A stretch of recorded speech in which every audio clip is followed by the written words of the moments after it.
Thank you very much, Isu, who is one of the foremost trustees of the Moray House Trust. And because of his dulcet tones these days, for the record, the other trustees are Andaye, who is the chair of the Moray House Trust trustees, Isu Pasad himself, Dr. Isu Pasad, Doreen de Carries and Isabel de Carries, and Major General unretired Joe Singh. So this is the august group of, as Isabel said, David's friends.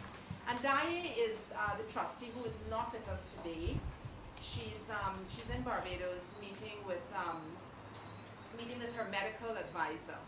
But she has asked me to say one thing for her. One is that when she was asked by Isabel and Doreen to be the chair, and Daye said, "You gotta be joking." And she said, David must be laughing his head off wherever he is because he knows that she and Daye is not of the cultivated, gracious, diplomatic tone of person.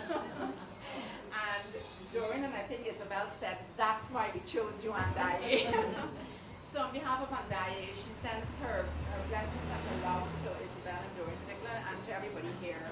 And her presence is most certainly with us in the spirit that she brings to Guyana with her own great civic contribution to this land of ours.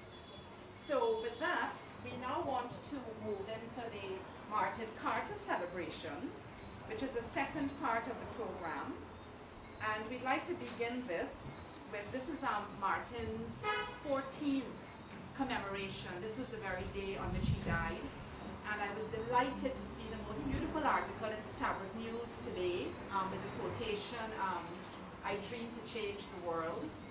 And a beautiful picture of Martin actually reading a book. It was really a wonderful, so hail up to Stavrik News for finding the picture. And Gemma Robinson, who is the scholarly critic of Martin, a young English woman. And it was wonderful to see it to mark the day as we are today.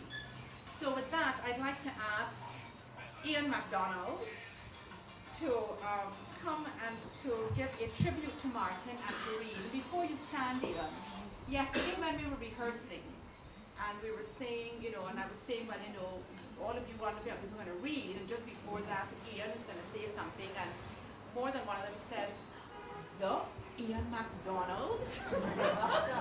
And Isabel said she'd be tickled pink to hear that. They think you're a dinosaur, but they think you're a most cultured and cultivated and wonderful one. So with that, Ian, please.